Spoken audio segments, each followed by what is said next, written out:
Vamos a tener una conversación, nuestra conversación de las 7, con un invitado, que entiendo que pasó del sector privado al público, del público al privado. Estoy mareado ya. Me refiero a Guillermo Dietrich, que recuerden ustedes, fue ministro de Transporte de Macri, antes fue el ministro de Transporte de la ciudad, recuerdo que iba en bicicleta. ¿Cuántos años? Qué jóvenes éramos todos. Bienvenido, ¿cómo estás? Hola Diego, escuché el locutor, le pregunté a ChatGPT dónde estoy en Radio Now. Sí. Me dijo que era Radio Cultura, le digo, pero Radio Cultura era lo que era Radio Aspen, ¿no? Sí, por el locutor que sigue siendo el mismo de Radio Aspen. No lo te puedo decir, tu chat debe saber más si es el... No, me dicen que no. ¿No? Así que ¿estás pagando $20 o no? Sí, me están estafando. Te están estafando. Es una cosa el chat... Yo, mira, fíjate esto es terrible. Mira, yo le pregunto, yo tengo unas peleas tremendas. ¿Qué preguntarle sí. a Guillermo? Un amigo acaba de hacerle una pregunta a un socio tuyo del chat GPT y paga $20 y le digo una respuesta pésima. ¿Qué harías? ¿Sigue pagando o no? Si un amigo me contara eso, le diría que la clave es ver si esa fue la excepción o la norma. Si el servicio le ha sido útil en general y fue solo un mal día, podría darle otra chance. Pero si siente que no está recibiendo valor seguido, bueno, en ese caso le diría que piense bien si lo quiere seguir pagando. Hay que ser honestos con uno mismo. Y vos, si vos fueras humano y no ChatGPT y te estafan 3-4 veces por mes, ¿seguirías pagando? Si me sintiera realmente estafado varias veces por mes, no lo dudaría. Cortaría el gasto. Al final uno paga porque espera que la experiencia valga la pena. Si no, hay que buscar algo que sí lo valga, ¿no? Pero vos mismo te quedás sin trabajo, ¿entendés? Pero ahí está el quid. Si yo fuera humano, me gustaría ganarme la confianza cada día. Si no doy la talla, merecería que me cuestionaran. Muy bien. Pero también me esforzaría en mejorar. Así que nada de quedarse sin trabajo si uno se adapta y lo hace. Bueno, gracias, chau. ¿Pero no era Radio Cultura? No, No, tampoco. no. ¿Qué era? No sé. Vale, creo que era. Nada, no existía el planeta. Pero el antes de locutor es nosotros. el que era el de Aspen histórico, ¿no? No te puedo decir. Mira, Sí, fue el locutor de Aspen, ¿eh? Sí. Pero ahora ya no, hace rato que no es locutor. Sí, ¿está acá pero fue el un- locutor o pero no? fue- ¿Pero qué No, tenés no, cuentas no. pendientes con él? ¿Qué Pónganse querés los hacer? auriculares, por No, favor. no, porque así fue como- no No, hago de escuchen. traductor de A Ivonne. ver. Por favor, ahí estamos. Claro. Porque fue como un recuerdo de la juventud. Claro. De golpe me siento joven por escuchar el locutor de Aspen y ustedes no escuchaban música en ese momento. No, lo que pasa es que, bueno, no teníamos esta confirmación. Sí. Estamos con Guillermo Dietrich. Ahora sos CEO de BYD Muy bien, Dietrich, ¿cómo lo pronunciaste? que es la división del grupo Dietrich dedicada a la comercialización de los autos eléctricos e híbridos de la marca china. ¿Cuánto del mercado hoy es de autos chinos, de todo el mercado automotor? Mira, BYD el mes pasado fue 3% de las ventas del mercado, décimo. Fue como un flash, porque arrancó septiembre, octubre. Y autos chinos no hice la cuenta, porque para mí hay dos conversaciones distintas. Hay una conversación de autos chinos y hay Esa otra la conversación, queremos tener. y hay sí. otra conversación de autos de nuevas tecnologías. Bueno, ¿Cuál te gusta más? no, todos estamos esperando que los autos eléctricos o al menos híbridos bajen de precio para poder acceder y además tener compromiso ambiental. Pero si el compromiso ambiental, el otro día fui a comprar un huevo de campo, valían 5 lucas el maple y le pedí al flaco y esos que son de campo valían 15 lucas. Entonces, digamos, si hay 10 lucas de diferencia entre cómo vive el pollo, todavía me queda lejos hacerle vivir bien al pollo. Me pasó lo mismo con los huevos. ¿Te das Mi cuenta mujer que- me cómo insiste puede haber que 15 lucas son el maple? distintos. Le digo, "Gorda, ¿cómo puede ser tan distinto un huevo con el El otro?" bienestar animal todavía está, digamos, al triple. Bien. Y entonces Pero en lo los que te pregunto autos es- hoy, en los autos eléctricos no pasa eso. Tenés los autos eléctricos al mismo precio que los autos a combustión en su gran mayoría.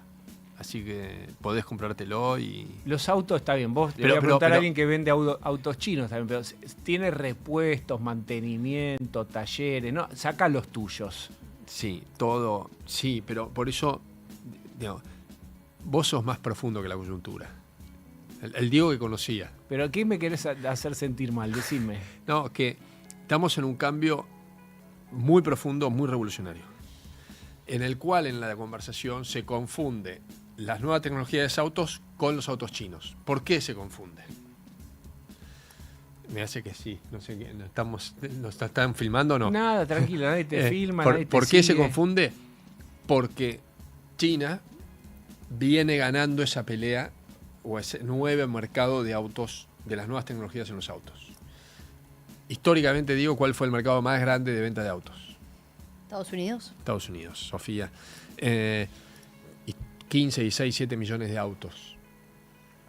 China era un mercadito de algunos millones de autos. Hoy China es un mercado de 30 millones de autos. Tremendo.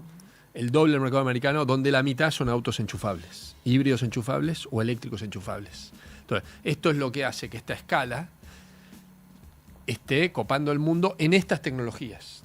Después tenés también los chinos que están entrando a Argentina, porque Argentina estaba cerrada, en los motores a combustión, y es una marca más, alguna de esas marcas es un producto nuevo, como puede haber productos nuevos coreanos, o puede haber productos nuevos japoneses, europeos, lo que fuese. Pero la revolución que estamos viendo son en las nuevas tecnologías. Y China ahí está dominando, donde tenés en esto a Tesla y a todas estas marcas chinas. Pero ya en el caso de BYD superó por mucho a Tesla en producción y venta de estos autos. Pero todavía tenés la infraestructura en Argentina para que valga la pena tener un auto que también puede ser eléctrico al ser híbrido. Nuevas tecnologías. ¿Dónde lo enchufás vos? Nuevas NEV, New Electric Vehicles. NEV. Tenés 3 tipos de tecnologías. Híbrido tradicional, que es lo poquito que había hasta ahora, que es un auto que tiene un motor a combustión con una batería que lo acompaña y anda eléctrico a baja revolución y a bajo kilometraje. Con la batería, y después pasa a ser un auto que anda a combustión, con un apoyo de la batería, te baja el consumo. Eso era lo único que había en Argentina. Después tenés en el otro extremo un auto 100% eléctrico. Ya estos autos empiezan a tener autonomías de 350, 400, 500 kilómetros. Uno de los temas antes era la autonomía. Y te diría que el tema que ahora si querés profundizamos, vengo de una reunión al respecto, es la autonomía, ya que creció mucho, la velocidad de carga.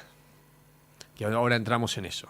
Pero teníamos los autos híbridos, los autos eléctricos y una nueva tecnología que está creciendo mucho y que está impulsando mucho el desarrollo de nuevas tecnologías y de nuevas experiencias, que son los híbridos enchufables, que es lo que trae BYD al mercado, aparte de los autos eléctricos. ¿Qué es un auto híbrido enchufable? Es un auto que lo enchufás, te genera más o menos 100 kilómetros de un auto eléctrico, y si te quedás sin energía eléctrica pasa a un auto a combustión. Pero en el uso diario, en una ¿Y ciudad... dónde lo enchufás? Ahora vamos a eso. En el uso diario, en una ciudad donde, para que tengas dimensión, un taxista, que es básicamente la persona que más usa un auto, hace 200 kilómetros por día. En general la gente, si vive en la ciudad y se mueve por la ciudad, hace 5, 10. Si vive en zona norte, en zona sur, en zona este, hace 100 kilómetros yendo, viniendo, 80, 120. Sí, por lo es tanto, eso. andás con un auto 100% eléctrico y tenés un backup de combustible. ¿Dónde lo enchufás? El 80% de los usuarios de auto eléctrico lo cargan en la casa, igual que con su celular. Llega a la casa, a la noche, enchufa el auto, consumió un cuarto de la batería, la mitad de la batería, 2/3 de la batería, al otro día tiene el auto con el tanque lleno de energía, es decir, no va más a una estación de servicio. Puede ser que con ese auto viajes y ahí es donde te vayas a Mar del Plata, te vayas a Rosario, te vayas a Mendoza, y ahí es donde aparece la red pública para viajar, que está creciendo rápidamente en Argentina. Enchufes en estaciones de servicio. Exacto, cargadores en estaciones de servicio. Igual hay un tema que después sí que te repregunto, que es cómo se cobra eso, cuando está regulado. Ahí vamos a eso.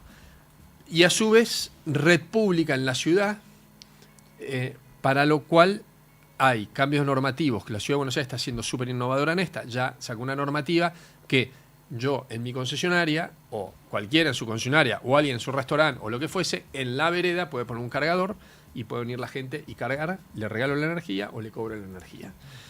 Antes de entrar en lo que dice Sofía, lo que está pasando es que marcas como BYD, marcas como Huawei, están desarrollando lo que llaman los superchargers.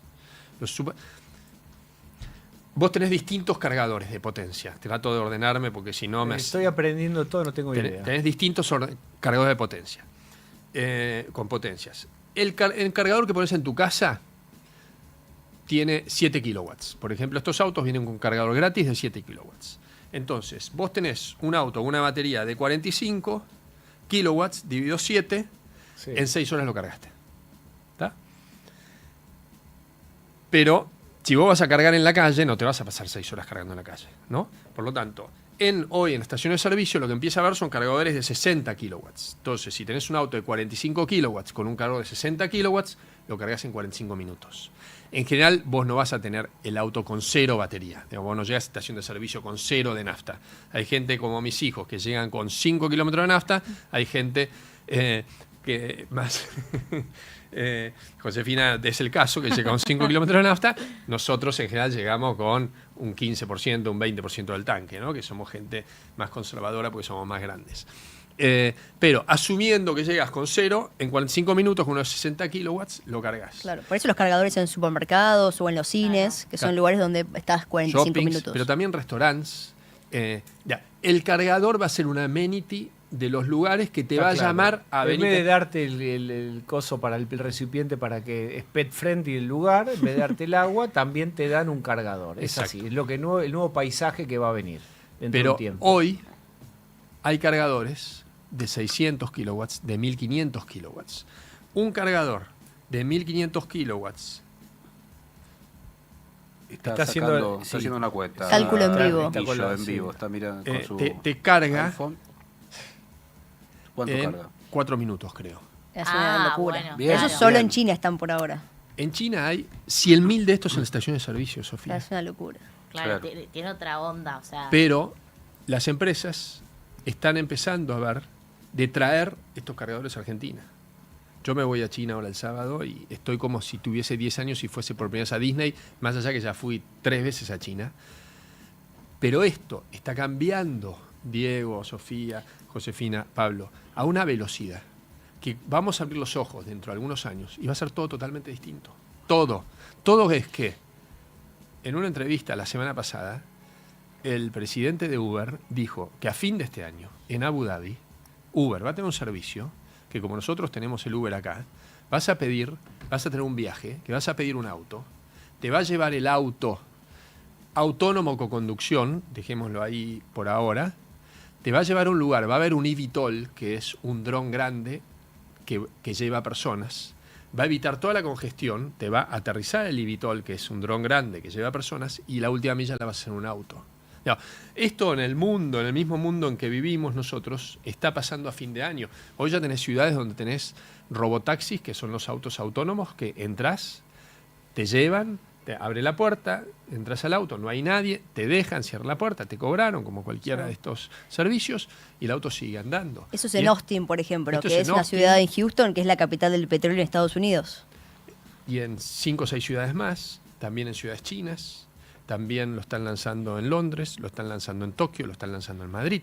No, todo esto está a la vuelta de la esquina. Y atrás de todo esto, lo que hay son vehículos eléctricos. Entonces, estamos en el primer paso de una transformación que va a cambiar totalmente nuestras vidas y también la vida de las ciudades, que en mi caso se cruza porque el espacio público va a ser distinto, los espacios de estacionamiento van a ser distintos, los espacios que en las autopistas, por cómo manejan estos autos, van a ser distintos, la siniestralidad cae un 90%. Se van a generar preguntas como si los seres humanos vamos a poder seguir manejando o no, y tantas cosas más. Estamos hablando con Guillermo Dietrich del futuro y yo lo quiero llevar violentamente al pasado, pero después de la música.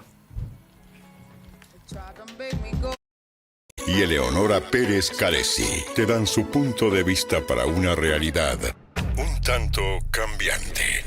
No somos nadie, La actualidad en un modo que ya conoces, y a veces no tanto. lunes a viernes, de 10 a 14. Un nuevo punto de vista en Now 97.9, tu nueva radio. 97.9 Now. Música pensada para vos. 979now.com. Tus 90, tus 2000, tu nueva radio. Now 97.9. Música pensada para vos. 979now.com. Hay un momento de la tarde en el que lo más importante es estar bien rodeado. Coworker, con Agustina Casanova y Mariano Almada. Actualidad para decidir y música para acompañar en un mismo espacio. Coworker, de lunes a viernes, de 14 a 17. Un nuevo punto de vista en Now 97.9, tu nueva radio. Tus 90, tus 2000, tu nueva radio. Now 97.9. Música pensada para vos. 979now.com. Cuando el reloj marca el regreso y atravesar la ciudad aturde, la radio te acompaña para que tu día termine mejor. After Office Now. Con Diego Senkman, Sofía Diamante y Josefina Godoy Martínez. El regreso más esperado. La realidad necesita bajar el ritmo. After Office Now. Lunes a viernes, de 17 a 20. Un nuevo punto de vista en Now 97.9. Tu nueva radio. 97.9. Now. Música pensada para vos. 979now.com. Now 97.9. Música pensada para vos. 979now.com.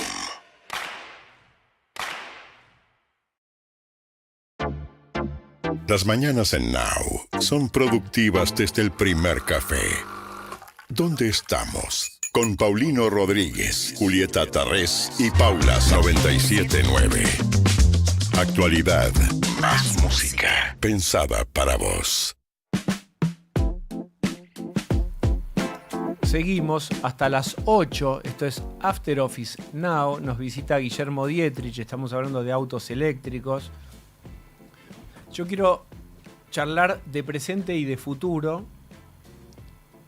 Te vi en un streaming contando que en esos años de final de Massa y de Alberto Fernández, con la importación cerrada y con etcétera, con determinadas condiciones de mucho proteccionismo, vendían autos como locos. ¿Y qué pasó, sin embargo, que decías en esa conversación? Me resultó muy interesante.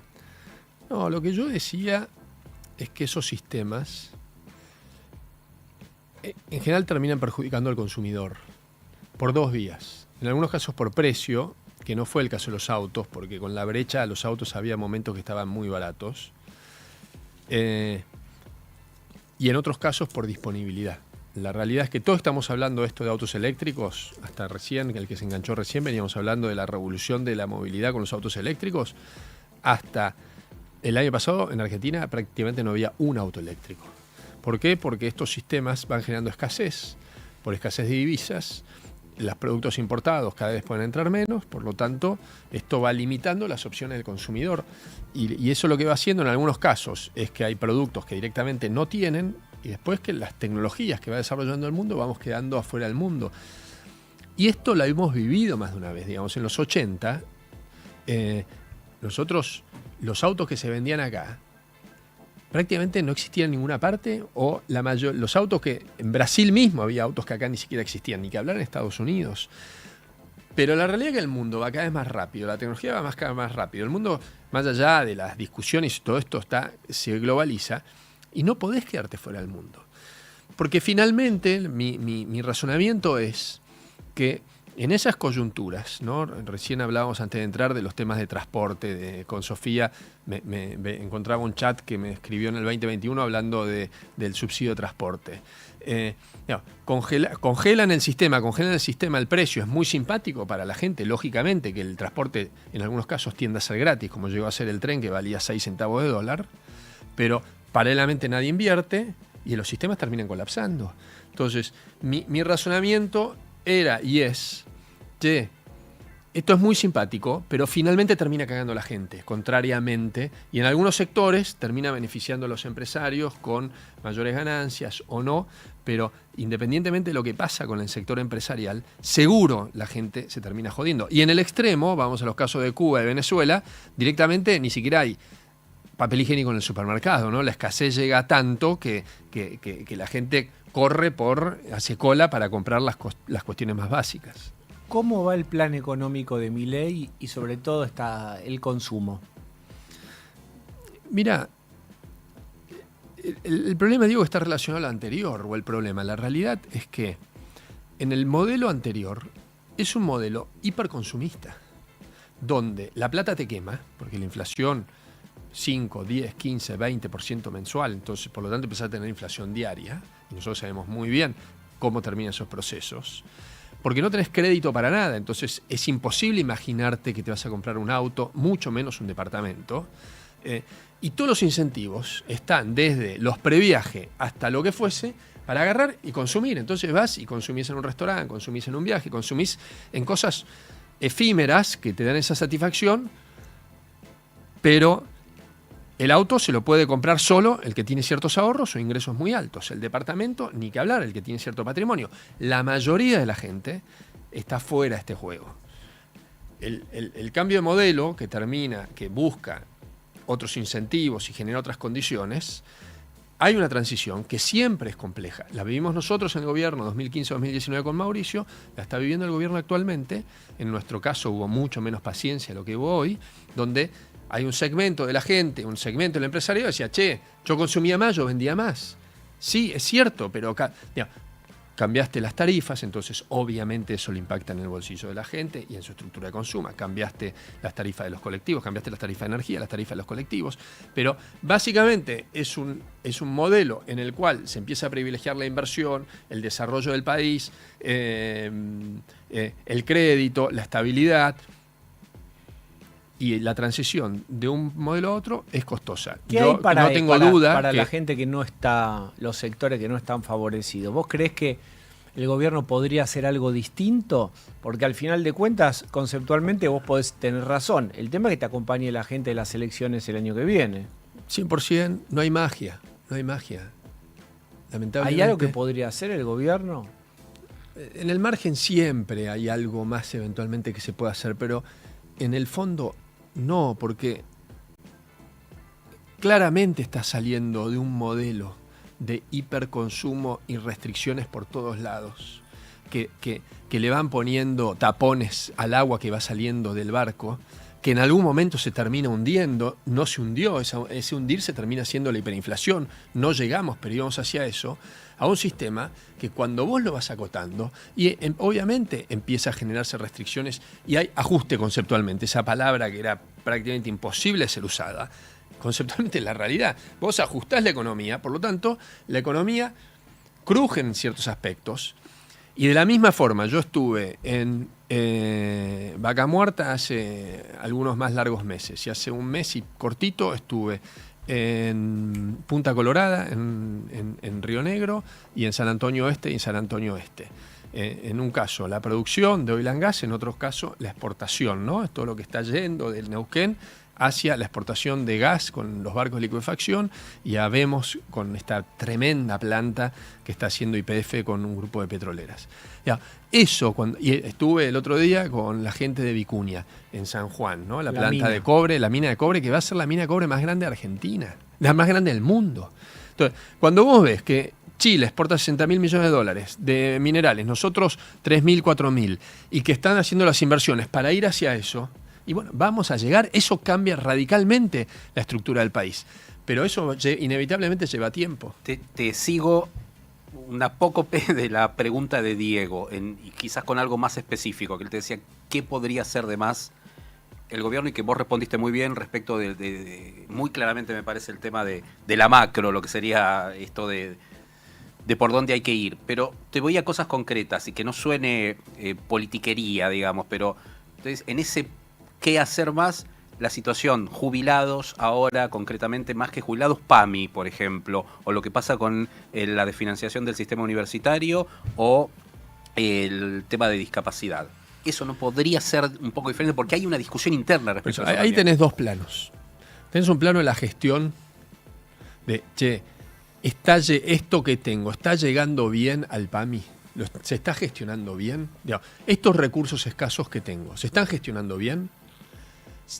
Seguro creo que hay oportunidad de mejora. Yo creo que el gobierno en la macro y en la agenda macro de regulación son campeones del mundo. En la gestión del día a día, más ahí en el micromanagement, en la microgestión, cuando veo cosas como ciertas licitaciones, ciertos plazos, creo que claramente hay oportunidad de mejora y que se podría hacer mejor. Pero, por el otro lado, en muchos otros casos tenés una restricción fiscal de sábana corta. Y es así. ¿Te gustaría pagarle más a los jubilados? Sí, pero pagarle más a los jubilados significa pagar menos a los universitarios. ¿Te gustaría pagarle más a los universitarios? Sí, pero pagarle más a los universitarios es pagarle menos a los jubilados o pagarle menos a lo que fuese. O aumentar más el colectivo para pagar menos subsidio. Con esto, Pablo,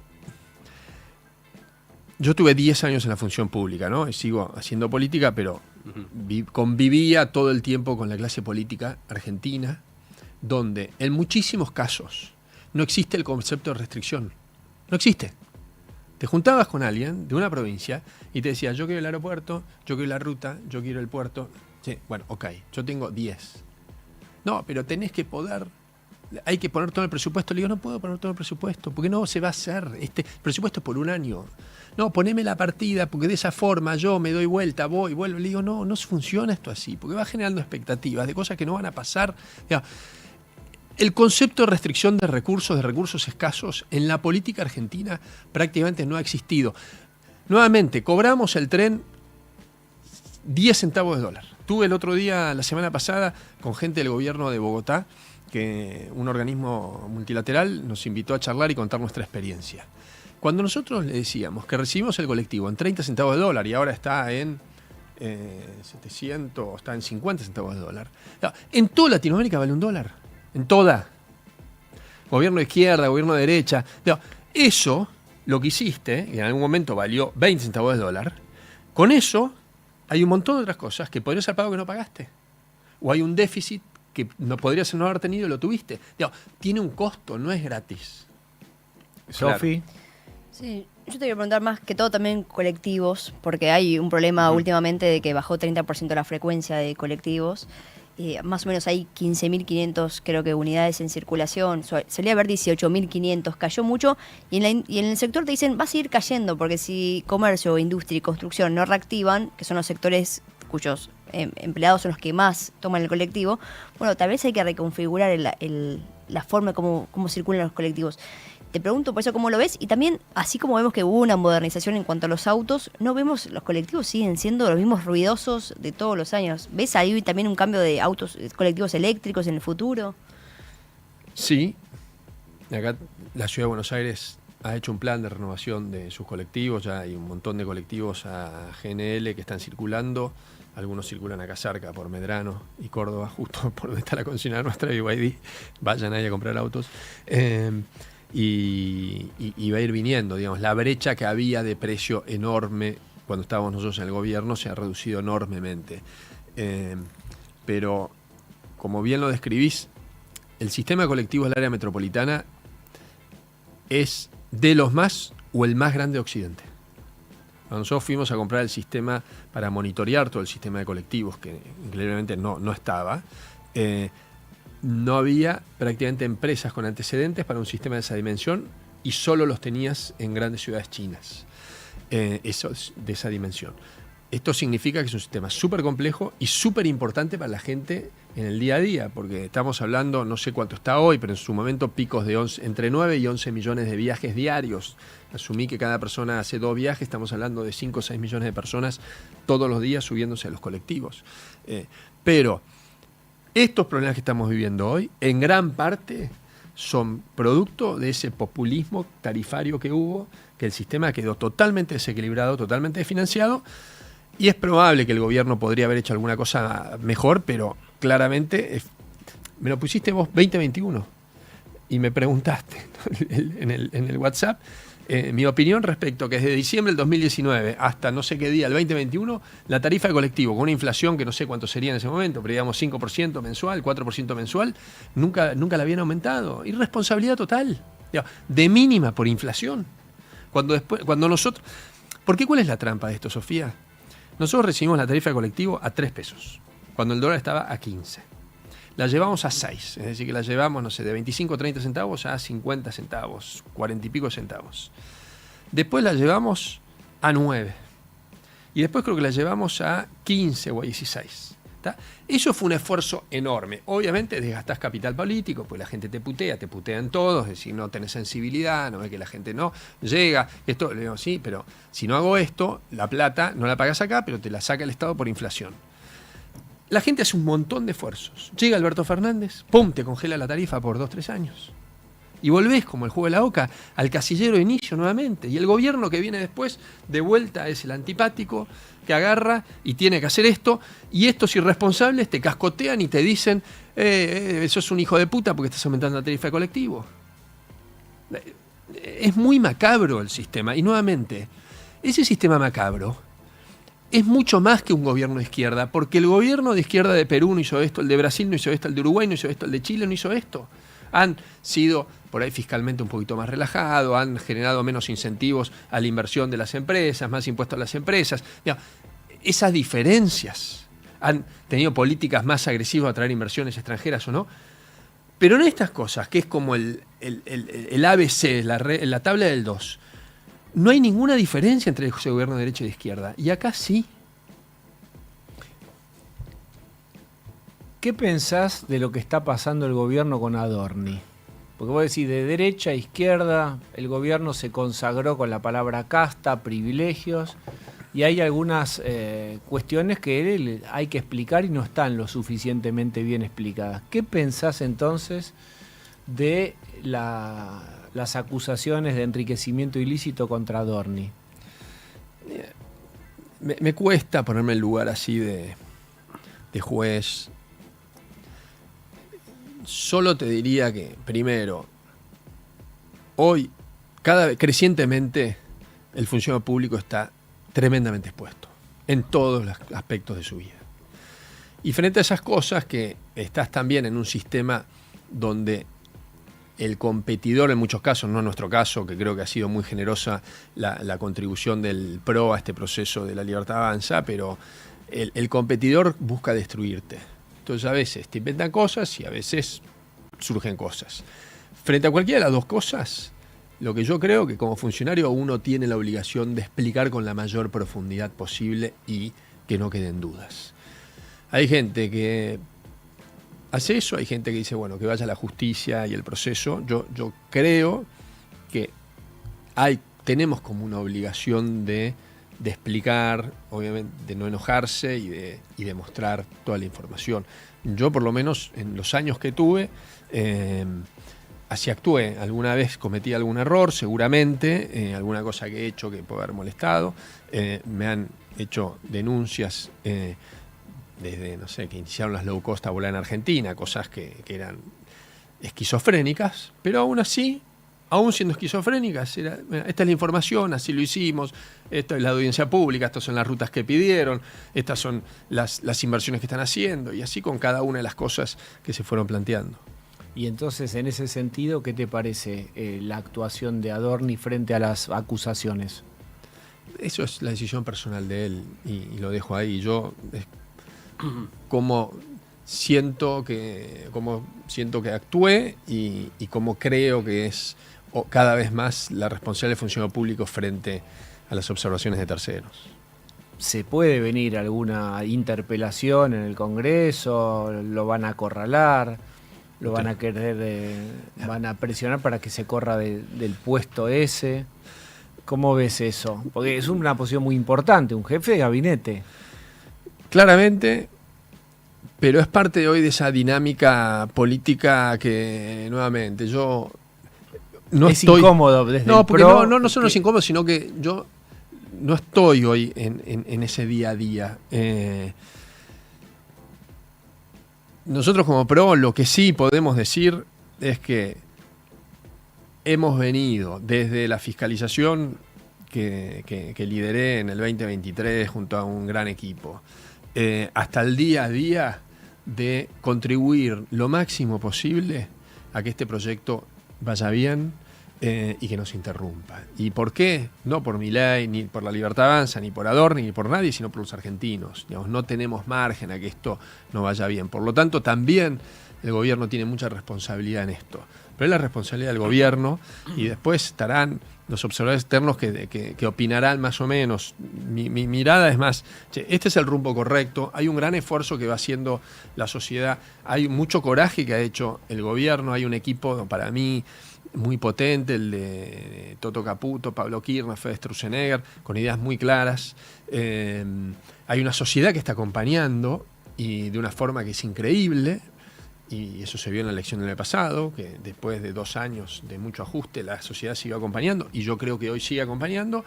Bueno, creo que todos los actores políticos tenemos que ser muy responsables. ¿Y Macri es tu candidato a presidente del PRO? Ese es el bonus track. Mauricio creo que ha demostrado que por qué ingresó en política, que es con un propósito de mejorar la Argentina. Lo hizo fuertemente desde ese lugar de la ciudad, obviamente con un impacto más limitado para los que vivimos en la ciudad de Buenos Aires. Lo hizo durante el gobierno nacional y para mí comenzamos un camino de una transformación súper profunda, en un punto para mí hasta más profunda que la de este gobierno, porque las condiciones externas eran mucho más complicadas. Digamos, la resistencia a la transformación y donde empezamos de menos 25.000. Este gobierno empezó desde la transformación que hicimos nosotros, con esos antecedentes, con esas discusiones culturales, lo hizo igual con mucho coraje y con mucha convicción, y después aportando desde un lugar totalmente distinto. Y para mí, donde con más claridad se ve ese aporte, Diego y el equipo, es entre lo que pasó en septiembre y octubre del año pasado, donde realmente el gobierno de Javier Milei necesitaba todos los apoyos necesarios, y el primero, nuevamente, sin ninguna condicionalidad, fue el de Mauricio y el del PRO. Después, obviamente, vino todo el proceso de Estados Unidos, que también fue fundamental. Y así ha sido la actitud de Mauricio y el PRO que tuvimos. De acá al 2027, para mí falta una eternidad. Tenemos que concentrarnos en lo que pasa hoy, que las cosas mejoren para los argentinos todos los días en la medida posible, que generemos confianza con el mundo, que vengan más inversiones y que este proceso siga adelante, el proceso de transformación de Argentina. Bueno, ¿no? vieron los autos chinos driblean bien y esquivan bien, ¿ven? Tienen buena dirección.